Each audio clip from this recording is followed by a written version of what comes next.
ഈ സന്ധ്യാനേരത്ത് വൈക്കത്തെ വേമ്പനാട്ട് കായലിൻ്റെ തീരത്ത് നിൽക്കുമ്പോൾ അസ്തമിച്ചു പോയ ഇന്നലകളെക്കുറിച്ച് ഞാൻ ഓർമ്മിച്ചു. ക്ഷേത്രങ്ങൾക്ക് ചുറ്റുമുള്ള നിരത്തുകളിൽ അവർണർക്ക് നടക്കാൻ അവകാശമില്ലാതിരുന്ന ഇരുണ്ട ഇന്നലകൾ. നടന്നാൽ ക്രൂരമർദ്ദനം, പിന്നെ ജയിൽവാസം. ഇങ്ങനെയൊരു കാലം ഇവിടെ ഉണ്ടായിരുന്നുവോ എന്ന് പുതുതലമുറയ്ക്ക് സംശയം തോന്നാം. ഉണ്ടായിരുന്നു. അതിനറുതി വന്നത് വൈക്കം സത്യാഗ്രഹം എന്ന ചരിത്ര സംഭവത്തോടെയാണ്. കൃത്യം 100 വർഷം മുൻപ്, അതായത് 1924 വൈക്കം ക്ഷേത്രനിരത്തുകളിൽ സമൂഹത്തിലെ താഴേക്കിടയിലുള്ള ജനവിഭാഗത്തിന് വഴി നടക്കുവാനുള്ള അവകാശത്തിനു വേണ്ടി ഗാന്ധിജിയുടെ ഉപദേശപ്രകാരം ശ്രീനാരായണ ഗുരുവിൻ്റെ അനുഗ്രഹത്തോടെ കെ കേളപ്പൻ കൺവീനറായി സത്യാഗ്രഹ സമരം ആരംഭിച്ചു. ക്ഷേത്രനിരത്തിലൂടെ നടന്നു എന്ന കുറ്റത്തിന് ചിറ്റേടത്ത് ശങ്കുപിള്ളയെ തച്ചുകൊന്നു, ഏറെ പേരെ തല്ലി വശം കെടുത്തി. പിന്നെ അനവധി പേരെ അറസ്റ്റ് ചെയ്ത് ജയിലിൽ അടച്ചു.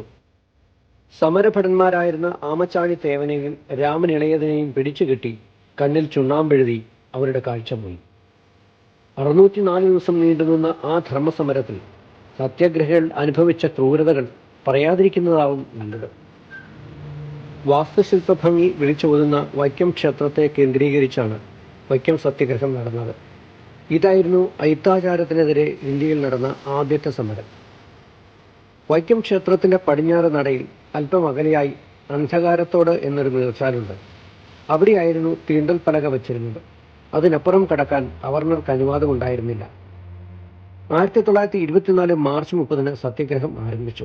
സമരം നയിച്ചവരിൽ പ്രമുഖരായിരുന്നു ടി.കെ. മാധവൻ, മന്നത്ത് പത്മനാഭൻ, കെ കേളപ്പൻ, തമിഴ്നാട്ടിലെ നവോത്ഥാന നായകനും കോൺഗ്രസ് നേതാവുമായിരുന്ന Periyar EV. Ramaswamy Naicker, C Rajagopalachari, KP. Kesavamenon, AK. Pillai, K Velayudhamenon, TR. Krishnaswamy Iyer, Kurur Neelakantan Namboodiripad, K Madhavan Nair, CV. Kunhiraman, barrister George Joseph, Kunhappi, Hassan Koyamulla, father Vettikappally, Bahuleyan, Govindapanicker, R Madhava Warrier, Abdurahman Kutty, Kuruvila Mathew, ഖജേ ഭാരതം മാത്തുണ്ണി തുടങ്ങിയവർ.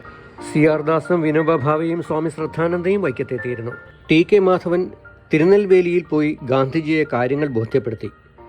അതേ തുടർന്ന് 1925 മാർച്ച് 9 കേരളത്തിലെത്തിയ ഗാന്ധിജി ചേർത്തല അരൂരിൽ നിന്ന് ബോട്ട് മാർഗം വൈക്കത്തെത്തി. വൈക്കം സത്യാഗ്രഹത്തെക്കുറിച്ച് പറയുമ്പോഴത്തേക്കും പ്രധാനപ്പെട്ട ഒരു കാര്യമാണ് എനിക്കിപ്പോൾ പറയാനുള്ളത്. ഇത് വൈക്കം ജെട്ടിയാണ്. ഗാന്ധിജി ഇവിടെയാണ് വന്നിറങ്ങിയത്. ഇണ്ടന്തുരുത്തി മനയിലെ നമ്പ്യാതിരിയുമായിട്ട് സംസാരിക്കാൻ വേണ്ടി ഗാന്ധിജി ഇവിടെ ഇറങ്ങി. അതങ്ങനെ തന്നെ സൂക്ഷിച്ചിട്ടുണ്ട്.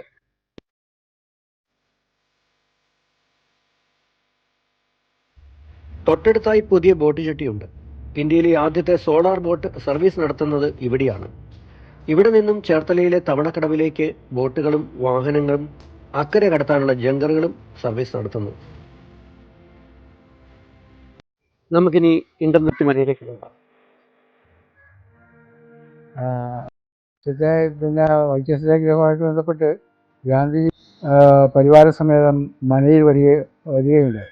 വരുന്നതിന് മുമ്പ് തന്നെ ഇവിടുത്തെ നമ്പ്യാതിരി, ദേവൻ നീലകണ്ഠൻ നമ്പ്യാതിരി എന്ന് പറയുന്ന അദ്ദേഹത്തെ കാണുന്നതിന് വേണ്ടി ഗാന്ധി അഭ്യർത്ഥിച്ചപ്പോൾ നോം അങ്ങോട്ട് പോയി ആരെയും കാണാറുള്ളൂ, ഇങ്ങോട്ട് വന്ന് കാണാറുള്ളൂ എന്ന് പറഞ്ഞു. അങ്ങനെ ഗാന്ധിയും പരിവാരങ്ങളും രാജഗോപാലാചാരി ഉൾപ്പെടെയുള്ള ആൾക്കാരെല്ലാം മനയിൽ വരികയും അവരെല്ലാം പരിവാരങ്ങളെല്ലാം പുറത്തു വന്നു. ഗാന്ധി ഞാനിരിക്കുന്ന ഈ സ്ഥലത്ത് ഇരുന്നു കൊണ്ടാണ് അവിടെ ഈ ഇതിനകത്തായിരുന്നു, ഇടനാഴിയിലായിരുന്നു ദേവൻ നീലകണ്ഠൻ നമ്പ്യാതിരി സംസാരിച്ചു. ഞാൻ 4 മണിക്കൂറോളം നീണ്ടുവരുന്ന സംസാരത്തിൽ സമരം അവസാനിപ്പിക്കുന്നതിന് അനുകൂലമായിട്ടുള്ള യാതൊരു നടപടികളും നമ്പ്യാതിരിയുടെ ഭാഗത്തു നിന്നും ഉണ്ടായില്ല. അങ്ങനെ ഗാന്ധി ഇവിടെ നിന്ന് പോവുകയാണ്. അദ്ദേഹം പോയി കഴിഞ്ഞതിന് ശേഷം അവർണനായ ആളെ മനയിൽ വന്നു എന്നുള്ളതിൻ്റെ പേരിൽ ചാണകവെള്ളം ഇറക്കി ഇവിടെ എല്ലാം സ്ഥലത്ത് ശുദ്ധീകരണം നടത്തി.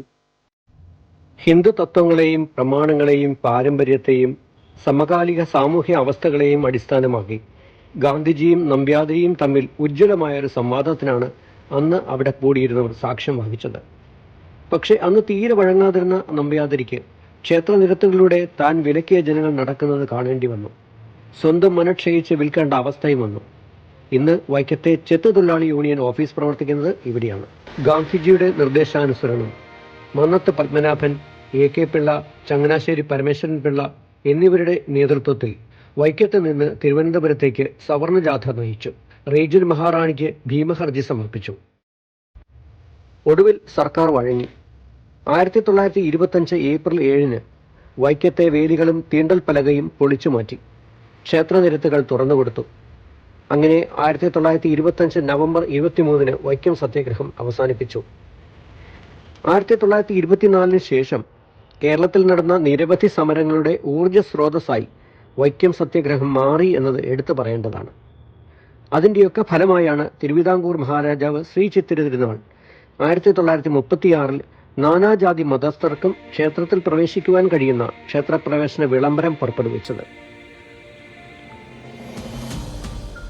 വൈക്കം സത്യാഗ്രഹ സമരത്തിൻ്റെ ചൂടുള്ള ഓർമ്മകൾ അയവിറക്കുന്ന വൈക്കം സത്യാഗ്രഹ മ്യൂസിയം വൈക്കത്തെ ബോട്ട് ജെട്ടിയോട് ചേർന്ന് പ്രവർത്തിക്കുന്നുണ്ട്. തിങ്കൾ ഒഴികെയുള്ള ദിവസങ്ങളിൽ രാവിലെ 10 മണി മുതൽ വൈകുന്നേരം 5 മണി വരെ ഇവിടെ പൊതുജനങ്ങൾക്ക് പ്രവേശനം അനുവദിച്ചിട്ടുണ്ട്.